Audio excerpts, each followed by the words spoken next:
Thank you for joining us today on the Sisterhood Leadership Podcast with Dianne Wilson, recorded live from Orange County, California. If you'd like to subscribe, click on the link below, diannewilson.com, and we'll see you next week. Hi, I'm Dianne Wilson. Welcome to our brand new Sisterhood Leadership Podcast. We've been meeting as a sisterhood for over 10 years, and recently we were talking amongst ourselves as leaders on what we could do in this very different season and very different era in the life of our church. 10 years ago, most of the women in our sisterhood were either not married yet, no kids, or they had grown kids and time. So we were able to meet every Friday morning. Well, recently I was looking at how many people were able to come on a Friday morning and how many weren't. And it just seemed like crazy for us to not make some changes so that we could reach more women and help more women develop in their leadership. So we're excited about this new leadership podcast, including different leaders every single week. We're having a conversation. There's going to be questions asked and answered. And my heart is to make everything practical, because leadership has got to apply to our real life, not just in theory. And so thanks for joining us. And we really hope that you enjoy this month as we focus on, of course, our Bible, which we love. We call it the Bible Book Club. And Bible in a year is amazing. This is my 17th year around the block. And of course, this month we're focusing on one of my resources, It's Time, and this is a leadership book. So thanks again for being with us and hope you enjoy. Welcome to our weekly Sisterhood Leadership Podcast. Today I have somebody very lovely with me. This is Jordan. I can't pronounce your last name. How do you pronounce your last name? Breitkreutz. Say. Breitkreutz. Beautiful. Well, you are beautiful. And what I love about Jordan is that she's relatively new to our sisterhood, but she has jumped right in and is like, the girls have embraced you. Your husband, Ryan, is like connecting with all the guys. And it's just so really cool to see. Because you can look at leadership and wonder how do you get in there, or how do you, not, you guys are not ambitious, but how on earth, like, is there any need for us? Is there any room in this leadership circle? And I love also that our team have embraced you, so it's been a mutual thing. And Jordan here is actually always on the other side of the camera, so just tell us a little bit about you being, a filmmaker and your photography and all that creative stuff, because it's really interesting. Well, I needed a purpose for my life. I wasn't a Christian when I began photography and film, and my stepmom actually said, you're really good at taking pictures, why don't you just pursue that? So I did. Fantastic. And that's it. So today, Jordan wasn't prepared to film with me, but I'm like, oh, you look so cute today. Let's do it. I have makeup on today. Yeah, she's got makeup on. It's weird. She's absolutely beautiful without makeup too. Yes, it's true. But I just thought I wanted to talk about something that is like personal to me, which is something that I have decided to make more public recently. And it's not the easiest thing to do by any stretch, but it's very important. And so Jordan is working with me on my Body and Soul project. And if you don't know what the Body and Soul project is, you can go on my website, diannewilson.com, and find out more about that. But I've embarked on losing 50 pounds in my 50th year. And I'm doing well. I've got some things I've got to work through still. Like, if it was all easy, there'd be nothing to talk about. Like, I've just lost the weight. No, I'm working out how to do that and actually dealing with stress along the way. So I really appreciate you being part of this project as the filmmaker for it, and actually not judging me for my age and stage, and you're actually very kind and nurturing and creative. So just talk a little bit about why you were interested in being involved and what your observations are so far. So first of all, thank you for having me that close to you. It's a big deal. It's a huge deal to let somebody in when it's that personal of a situation. So I'm glad that you trusted me in that. And a lot of the women in my life, a lot of my close friends and family have dealt with weight issues. And me being tiny is what everyone tells me. You are. We love her. is we just do. a little awkward, and I've had to learn how to go about that because I have my own like self-image issues. You do, and that's okay, girls who are tiny. It's okay for you to also have self-image issues, and Or it's okay for you to acknowledge that you have right, them. not have them, but Not to keep them. You can not have, to keep them. You've seen them, and then you're going to... Yes, but you're not. It's okay. It's okay. You It's keep okay. talking. You're good. You're good. Okay, so and then the main person in my life, my mom, who is my angel and my best friend. She had me at 20, and she is like superhuman, and she used to teach kickboxing classes, and she still does like workouts, and she's just incredible. And just having that be something very important in her life has shown me that it's important, and it's not a bad thing, and it's necessary, and so she's been incredible. She'll come home in heels and just go at it on her punching bag, and she's just like super mom. She had baby number 2, and the weight didn't come off quite as easily that time, but she still kept up with it, and she's incredible. And she actually found this as an inspiration, and she's like, yeah, that's really cool that you're doing that. And Yeah, the big shock is if it's happened once, you have a baby and you bounce back in shape, and then the second time you are older. That's just life. Doesn't matter if it's a year older, 5 years older, 2 years older. 12 years later. There you go. So our bodies change in 12 years, girls.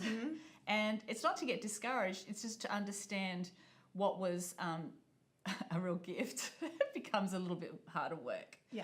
And I bounced back after each of my pregnancies. I had the twins at 27. I bounced back. It was relatively easy, believe it or not.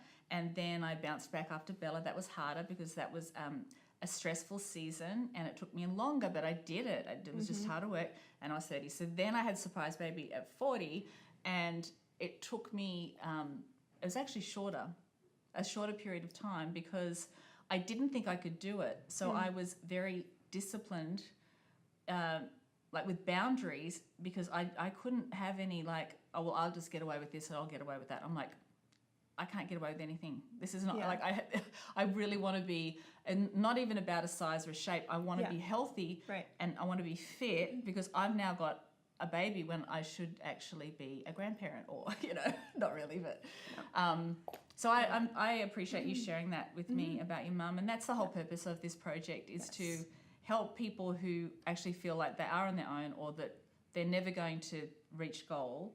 And in this particular season, it's not about, for me not having a baby, I'm 50, it's about stress. And so I'm working out my stress strategies, and I'm sharing them every week. But as a sisterhood, it's been really cool to watch so many of our sisterhood girls actually be supportive and say, apparently there's a new hashtag, the denim shorts hashtag.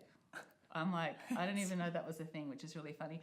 So we had a day where we did like a field trip, and this is terrible, but I had that, can't talk. I had a fall at my little girl's volleyball game. Now, volleyball nets, they're not like tennis nets that are all tight and taut, and these all like fall all over the ground like curtains. And I do have a tendency, I don't know if it's the size 11 feet thing, I have had seasons where I've like tripped over and it's like a bit clumsy. So then I'm very careful. If it's an obstacle course, I'm going to be more careful. And I just didn't see one piece of the net, and I went choop, bang, and I fell over and really hurt myself. And well, when I say hurt myself, I was just like high drama and pain for a day, and I didn't break anything. It was fine, but I did have to go to physio for my neck, and so Jordan and Tiffany, who's also working with me on this project. We went to physio, and that was a really interesting experience. Just tell me what you felt about like doing a day in the life of me in my real life.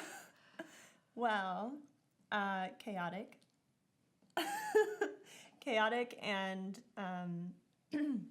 why? Because Dr. G is crazy. He's the best physio ever, but he's so funny. Yes, He's very funny. He was very quizzing on Bible knowledge, which was an interesting thing to have happen. And I also, we both deal with kind of feeling nauseous around like medical things. Oh, completely. Yeah, so I'm like, I'll pass out.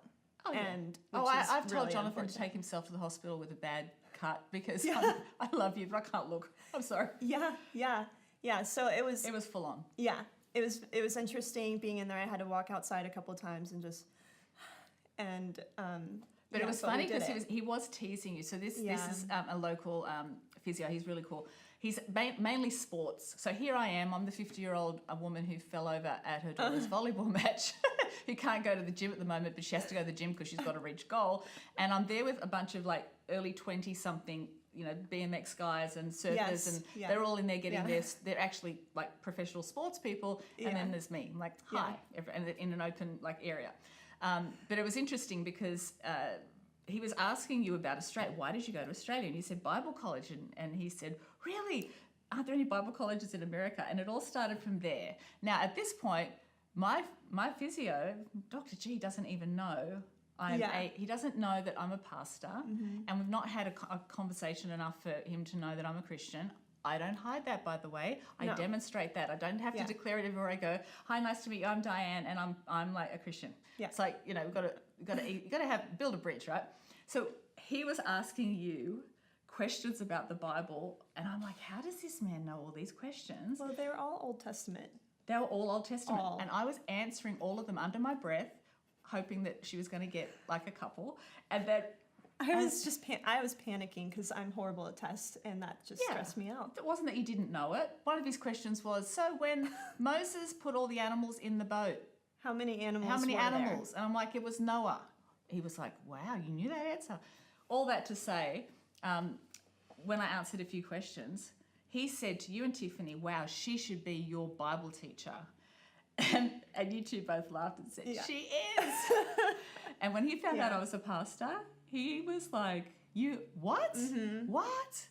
And I think, at the end of the day, when it comes to like meeting new people and being outside the bubble, like in the real world, people have a concept of what Christian women are like, and the fact that I'm a pastor, I'm an ordained pastor, which is really funny. I have a badge, just so you know, no one cares. They care. But just breaking that mindset of like, oh, there's one, it's like this, or it's like this. Can we just be normal? Can we be like school mums? Can we be film producers? Can we be people that can go to the supermarket and actually represent Jesus in the most beautiful way, where people are like, what is it about you? Yeah. So in your experience in the creative world, what does that look like to bring Jesus in a demonstrated way where it might not be the time to be like the evangelist person? Yeah, so my husband and I have actually done a lot of weddings. I think maybe there was one Christian wedding that we did, and it's hard actually because you're there doing a job, and so you don't actually have time to say, have you heard about Jesus? And that's awkward. You don't want to do that. So the only thing that we've been able to do is just, this sounds very Christian, but be the salt and light in the room. It's very Christian. Yeah. Bible says salt and light. Yeah. You don't like talk about it. You don't, press or anything. But if it comes up in conversation, then great, you go with it. And you do your best to just be kind and professional and do your job well and go. One thing that my husband does really well is he goes above and beyond. He likes to give them something extra usually, and they don't even know. Well, okay, let's talk about this. You are a perfectionist, and we're working on that, aren't we? Yes, we are. Because your okay is like excellent to most people. You're very, very gifted at what you do. And so how, what has made you feel like sometimes, not all the time, but that your best is still not enough? What makes you feel like that? I think a lot of growing up, this also sounds kind of rude, but American schooling is quite hard, I feel, with the grading. And, you know, if you get a D or an F, you fail and you're like a loser. So it's just very, that was a lot of pressure. School was a lot of pressure for me.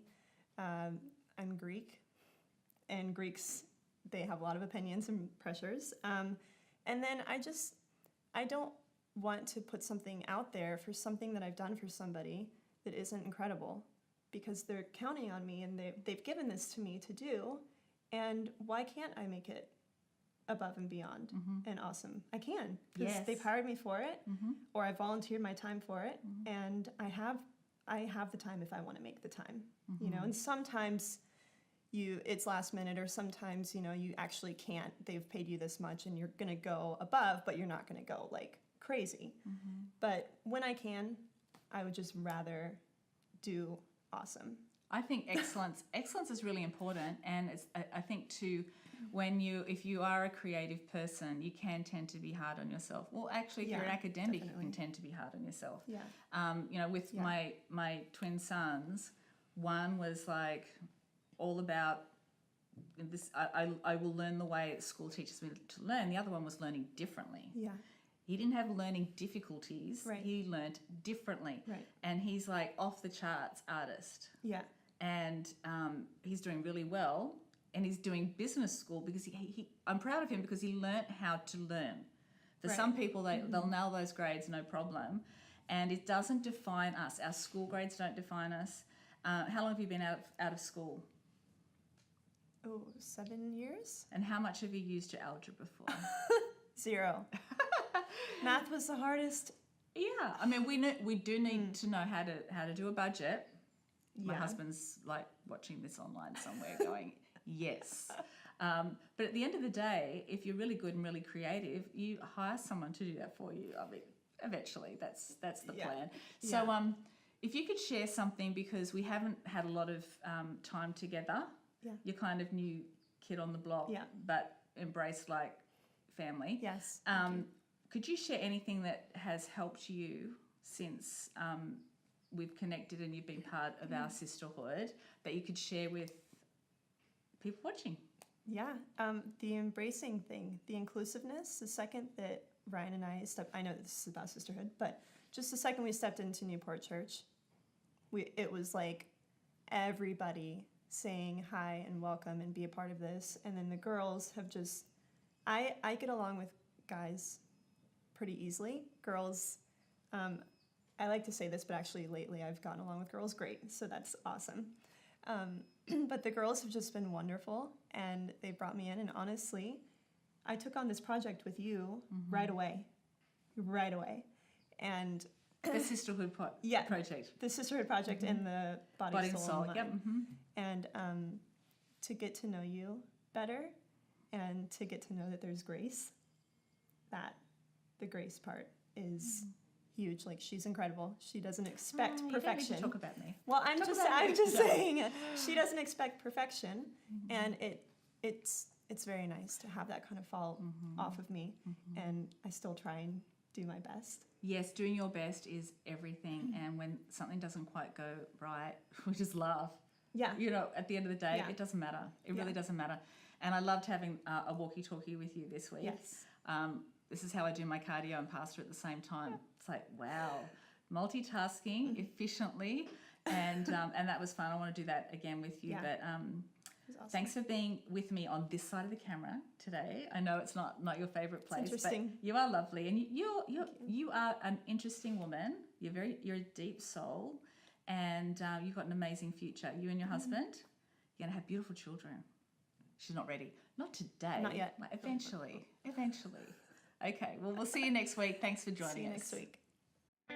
Thank you for joining us today on the Sisterhood Leadership Podcast with Dianne Wilson, recorded live from Orange County, California. If you'd like to subscribe, click on the link below, diannewilson.com, and we'll see you next week.